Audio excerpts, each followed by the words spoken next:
You already knew that the United States was shifting some serious metal into Iran's neighborhood.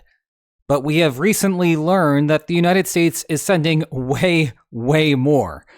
The scope of the attack may be much larger than what was initially suspected, and it could begin as early as the next couple of days. Plus, we have an advisor to President Trump indicating that the likelihood of a strike in the next few weeks is 90%, though we are going to interrogate that claim in a second. For now, let's just get everyone caught up to speed on what could be Trump's 7th kinetic action in about a year. We should begin with the hardware. Last we heard, the United States was redeploying the USS Gerald R. Ford and its strike group to the region. Previously, the Ford had taken point in Venezuela during the special Maduro operation. Well, with that finished, on Wednesday it entered the Mediterranean Sea. The latest reports are that it will not be going to the Persian Gulf after all, but rather the plan is to station it near Israel to play defense. This is why it appears that the puzzle pieces might be in place by this weekend to begin operations. All that is left is a quick trip through the Suez Canal. The completion of the mobilization comes at an interesting time.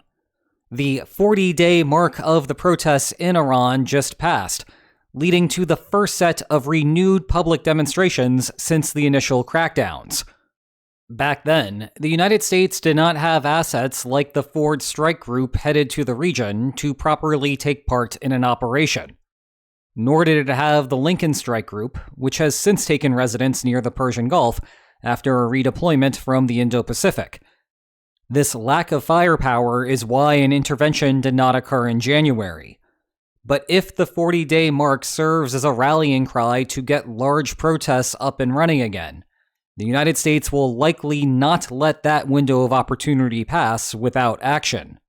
Hence the headlines that suggest that the United States might strike Iran as early as this weekend. But as I will explain later today, there is quite a bit of room for DC sensationalism regarding the subject. But there is a solution, and it comes from the returning sponsor of today's video, Ground News. Indeed, here is a simple way to make sure that you are reading articles grounded in the truth. Simply filter by the news organization's factuality rating, and choose with comfort which article you might want to read from there. And while I am on Ground News, I always like to check out their daily briefing. Ooh, look at that. Some follow-up information on that Cuban tanker crisis in the making. Oh, and there is a nice new interface summarizing the big story. If all this sounds interesting, you can head to ground.news/linesonmaps or scan the QR code on your screen to take a fantastic 40% off Advantage plan, which grants you access to all of those features and more. So thanks again to Ground News for sponsoring today's video. Now, where there is no sensationalism in the story is just how much metal the United States is shifting into the region. At one point, it seemed that the United States might have been interested in supporting protesters by executing limited strikes against security forces spread out across the country. Think pinpricks here, not depth of damage. And if there was going to be depth of damage, then maybe it would occur regardless of what was happening with protesters. The United States, for example, could strike Iran's nuclear program once again, perhaps expanding upon the list of strikes from last June's Operation Midnight Hammer. Now, though, it seems that the Trump administration has something much more ambitious in mind.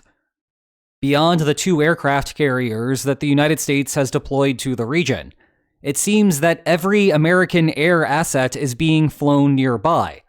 It really feels like a laundry list. As a starting point, take the F-16s and F-22s departing from Langley, Virginia, and U.S. bases in Italy, which could be used for air-to-air combat, but here are more likely to see action in either firing missiles at ground targets or shooting down drones.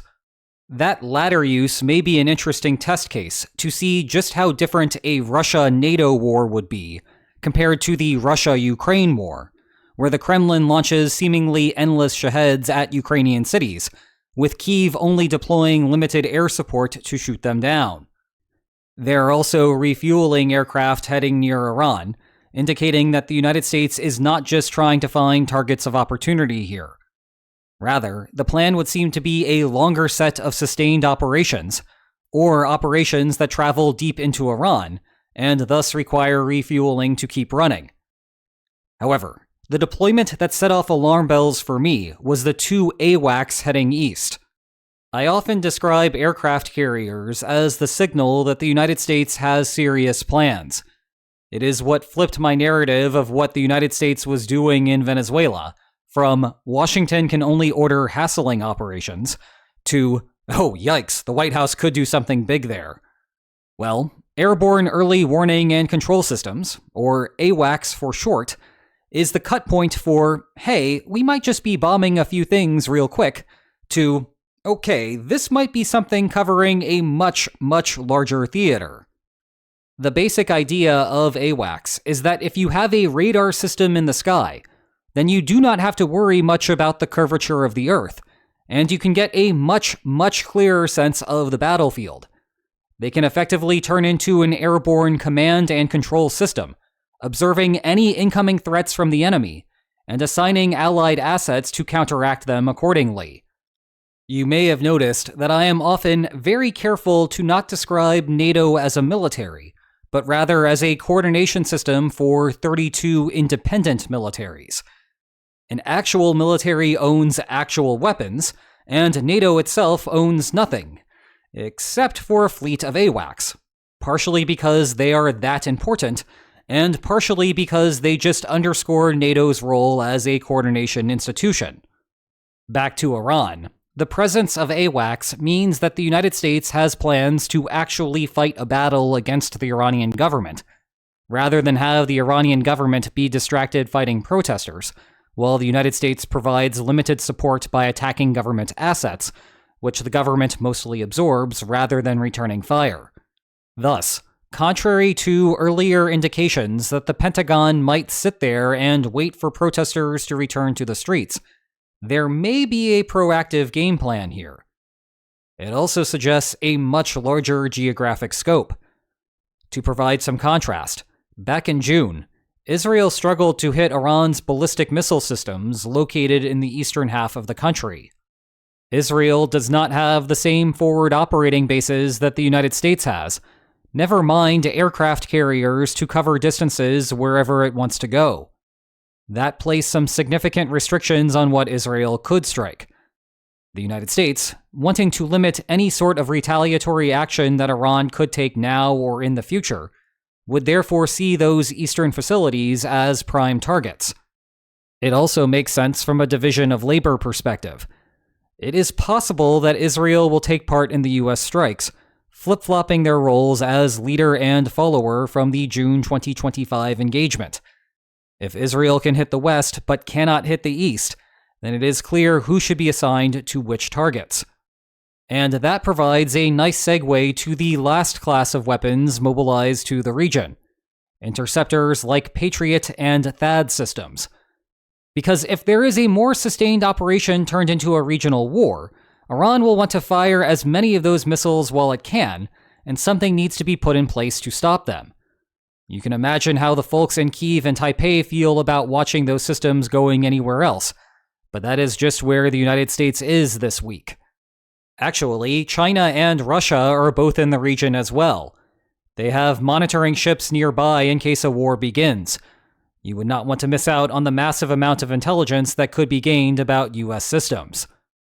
Zooming out, as I always warn in these videos, this gigantic mobilization does not mean that a war will necessarily happen. All it really does is signal that the White House is serious about the situation. Otherwise, it would not spend tons of money to push everything into the theater. But war is inefficient, and so if Iran internalizes the severity of the threat, it ought to make concessions to the United States commensurate with the US ability to strike Iran. That is why when you see White House advisors leaking information that they allegedly believe that there is a 90% chance of a strike, you might want to take it with a full canister of salt. For one thing, this definitely falls under a do not listen to what leaders say criticism.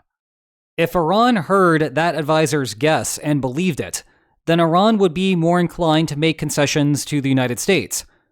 But that creates an incentive to plant the story in the media in the first place, meaning that Iran should not take the claim seriously to begin with. It is not hard to fabricate a leak that says White House is strong.